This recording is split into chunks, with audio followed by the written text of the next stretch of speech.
What's up, guys? Today we're going to be covering some UFC and MMA news, and in the news today we have UFC Seattle is falling apart before our eyes. 2 more fights pulled off the card, which is terrible for the fans, obviously. We have Dustin Poiriers beefing with Nate Diaz once again. What's new? And then we have Rampage Jaxxon and the whole saga with Bryce Mitchell and Anthony Smith, that whole drama. And we have Sean Strickland's coach roasting him. So we're going to go through all that in today's video. Drop a like on this video if you enjoy these kinds of news videos, guys, because I enjoy making them. I like keeping you guys up to date with what's going on in the MMA space. So yeah, without further ado, let's get right into it. Starting off with UFC Seattle. So I don't know if you guys remember, but about a week ago, Dominic Cruz pulled out of UFC Seattle with an injury, and he actually retired from the sport of MMA after he dislocated his shoulder multiple times, and he just said he has to retire. He's almost 40 years old, and he just can't come back from another injury. Respect to him. And it was a big hit to the card, you know, Rob Font versus Dominic Cruz. I was low-key excited about that matchup, but it's off the card. No big deal, right? Just one fight. Well, recently, Curtis Blaydes versus Rizvan Kanaev got shifted from UFC Seattle to UFC 313. So that's another fight off the card. And now today, Edson Barboza is out of his fight with Steve Garcia at UFC Seattle. So that is 3, what I would say, major fights pulled off the card. And now UFC Seattle just went from great to okay, you know? It has Cejudo Song Yadong still. It has Gene Silva still fighting. I forgot the other fights because I'm a casual, but yeah, let me know what you guys think about that. UFC Seattle, one of the best cards of the year that isn't a pay-per-view, and it just seems like it's falling apart before our eyes, and it sucks because I was really looking forward to this card.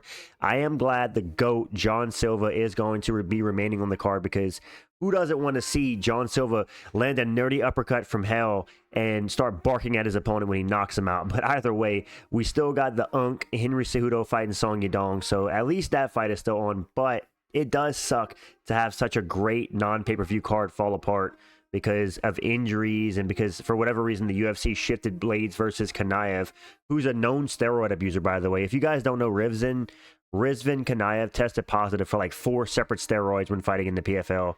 So the fact that the UFC signed this guy is very sketchy, and they give him like number 5 Curtis Blaydes in his debut.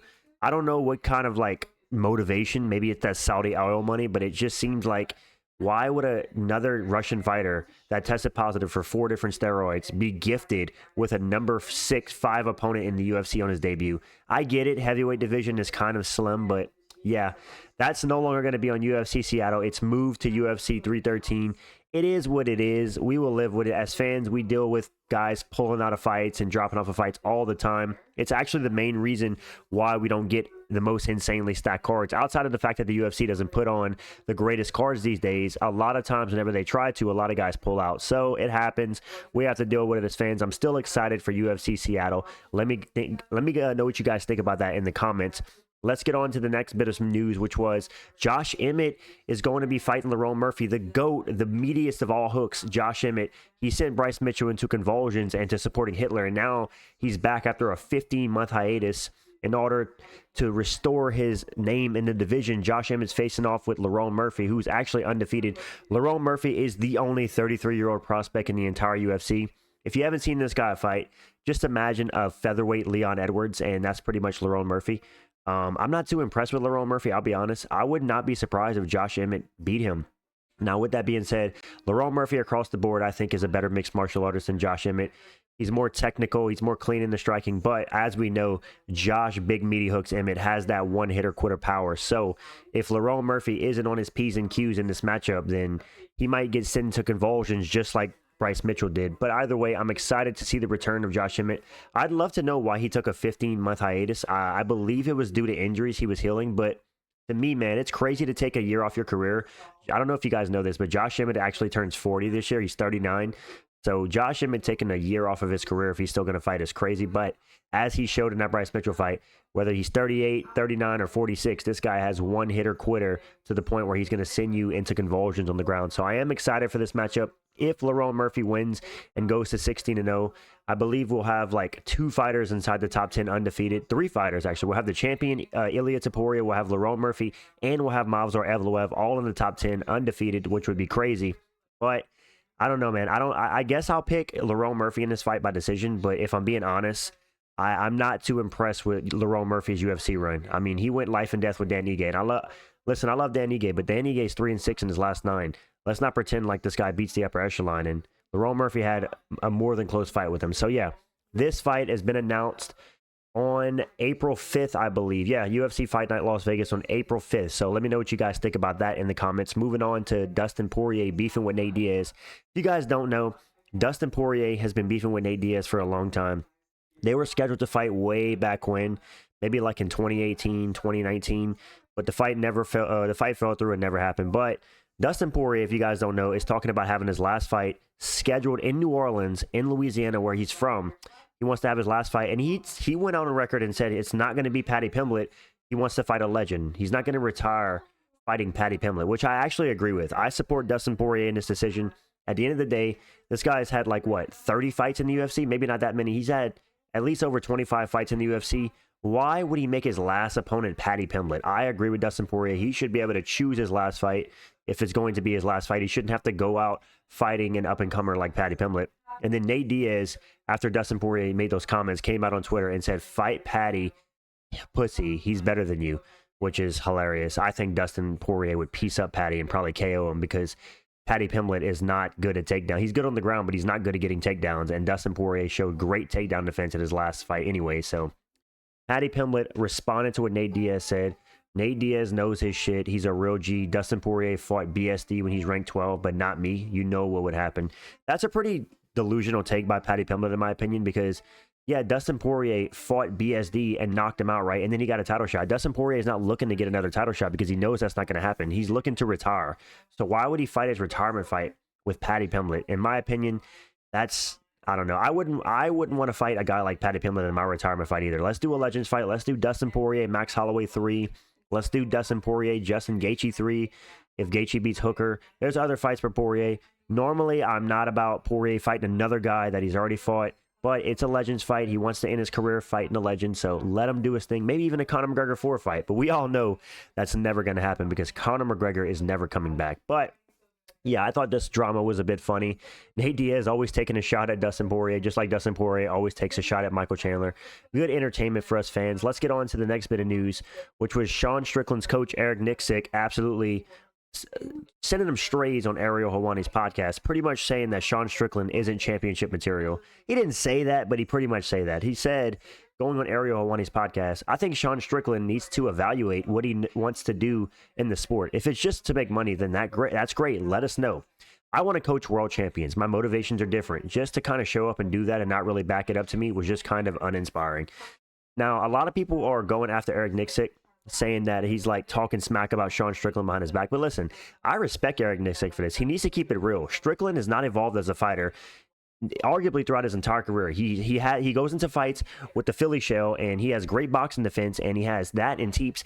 But if that doesn't work, then what? Sean Strickland needs to evolve, or he's always just going to be a level below those other guys at the top. He's not evolving as a fighter, and pretty much Eric Nicksick was in the fight in Australia at 312, trying to motivate Sean Strickland, trying to say, look, man, we need to change it up. We need to win these rounds. And Sean Strickland just pretty much walked forward and ignored him.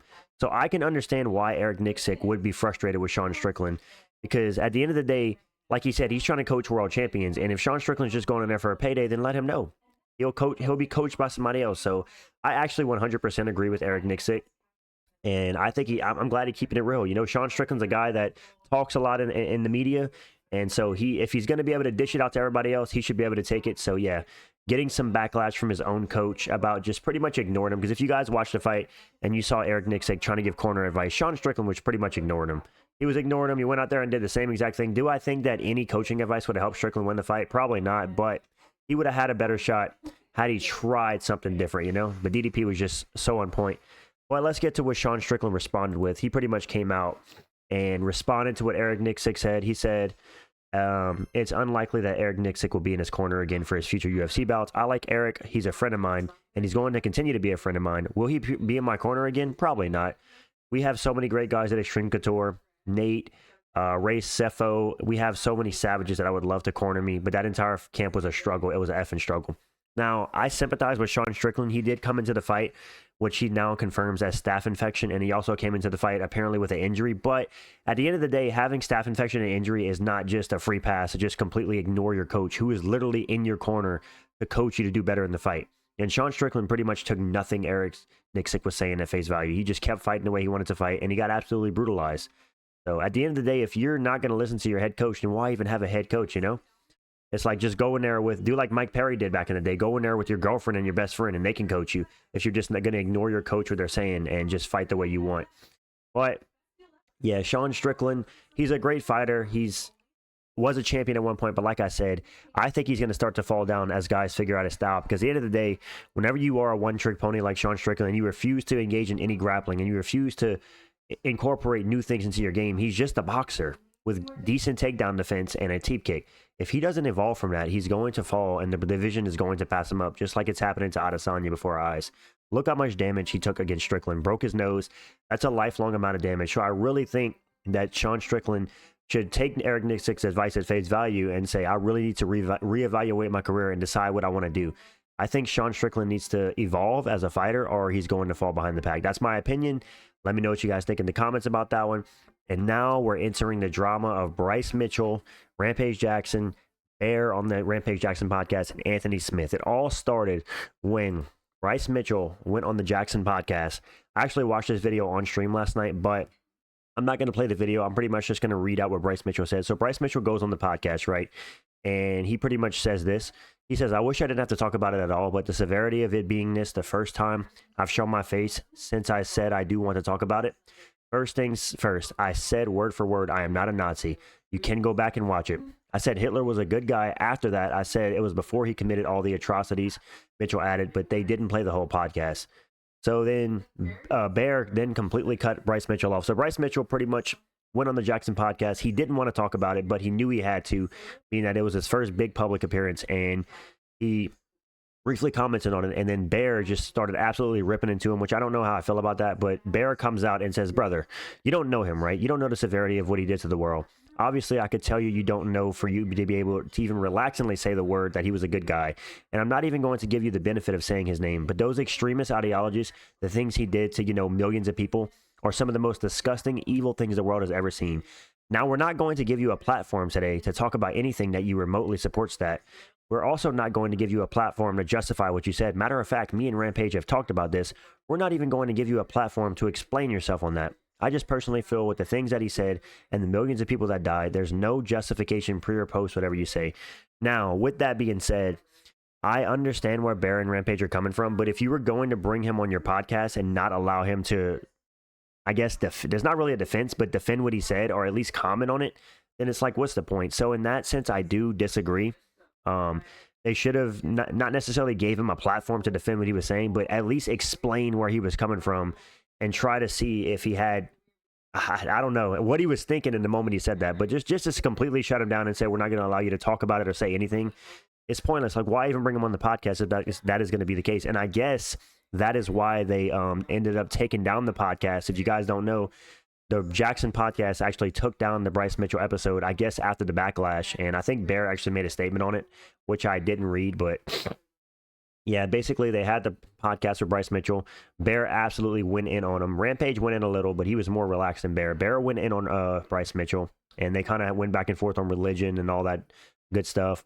But Bear and Rampage pretty much saying they're not going to give him a platform to talk about anything or defend himself or say anything. Anthony Smith seemed to take issue with that, and he fired back at the Jaxxon podcast, I guess on the behalf of himself and Bryce Mitchell, because Anthony Smith came out and said some things. He said, you bring fighters on, you shit on them. It happened to me, Smith said. You brought me on, you're super cool to me. I had a good time. I love Rampage. He's my favorite fighter.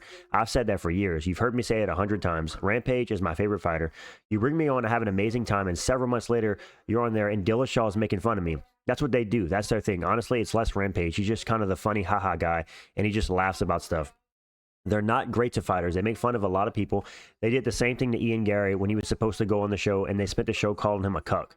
Whether you think Ian Gary's a cuck or not, you can't bring a guy on the show the next episode after calling him a cuck and make fun of his family dynamic or him of his wife and kids. I don't agree with that. Smith's response made its way to Jaxxon, and then obviously Rampage Jaxxon went off on Anthony Smith making comments, which, let me just say, Rampage Jaxxon went absolutely nuclear on Anthony Smith. He kind of just crashed out a little bit, but pretty much Anthony Smith is saying that the guys bring on fighters on their podcast and then they shit on them, which I can kind of see where Anthony Smith is coming from. Like, to act all great to your face, but then whenever you're off the podcast, they just go nuclear on you. I think this stemmed from Anthony Smith getting upset that they didn't allow Bryce Mitchell. I think Anthony Smith also made comments how they didn't even allow Bryce Mitchell to say anything on the podcast. They just kind of berated him, and Anthony Smith didn't agree with that. So he took some shots at the podcast. He pretty much seemed to be directing his shots at Bear and Dillashaw. He did say Rampage kind of just a funny haha guy. He just laughs about stuff. So he took some of the heat off of Rampage, but that did not matter because Rampage came out and he absolutely went off on Anthony Smith. Let's just read what Rampage said. He went on to further defend Dillashaw's comments about Holland and Smith. So pretty much Rampage is defending with what TJ Dillashaw said about Kevin Holland and Smith. Is what he said. I'm telling y'all, B-ass mother effers, soft-ass mother effers out there. Y'all need to chill the F out and quit being little B's. Jaxxon said, yeah, TJ shouldn't say nobody should be an effing champion, but that's TJ, and I respect him for that. He's standing on business. He's one of the greatest to ever do it in this mother effing weight class. Some of you guys are just B's. The above clip, Jaxxon storms off while muttering that there could be a physical confrontation with Smith if they cross paths in the near future. This shit got me pissed off. I'm going to tell you, the Anthony Smith mother effer, call that mother effer. I keep telling him my mother effing name out of his mother effing mouth. I see his B-ass, I'm going to smack the F out of him. So Rampage is absolutely going off. He continues too. It doesn't end there. I love doing this podcast. This podcast got me back into MMA, and I've met a lot of fighters since I started doing this podcast. And I've always stayed away from the fighters because I'm different from y'all. And this is a mother effing problem right here. Me being different from y'all, Jaxxon said. I saw this effing post from what Anthony Smith did. I saw it this morning. Effing pissed me off. When TJ sat right effing there and said, you'll never be champion, and said you effing gave up. Bear and I effing had your back. And what were we saying? Lionheart with the effing nickname like Lionheart, not Lying Heart. And you took it as Bear and I were making fun of you. Bear and I actually liked your B ass, but now you're a mother effing B because at first I didn't say nothing because I DM'd you. I'll look at it. I could see how you could think I was making fun of him, so I DM'd you. I effing said to you in DM, look here, I wasn't making fun of you because I could have made fun of you. Fighters, we make fun of each other. Yeah, I'm a comedian pretending to be a mother effing fighter, but the problem is, mother effer, I can really fight. I hope I come down when I see you because motherfuckers like you get B-smacked for real. You did some B shit. You left me on red in your effing DMs, and I tried to effing explain to you I wasn't making fun of your... So Rampage goes nuclear on Anthony Smith, and then I think he adds at the end that if he sees Anthony Smith, he's going to smack the F out of him, which is absolutely hilarious. So with that being said, guys, with all this coming out from Rampage, the only thing is to do now is Rampage versus Anthony Smith in the GFL. Book it 100% now. This is the fight to make. We need to see it. I don't know. All jokes aside, Rampage went off. He kind of crashed out. I think he just got a little passionate about the whole deal because he, in his mind, felt like he was defending Anthony Smith from TJ Dillashaw, and for Anthony Smith to go on his own podcast and pretty much just say that the whole podcast was shitting on fighters, Rampage took issue with it. So I don't really want to take sides on either of this. I can kind of see where they're both coming from.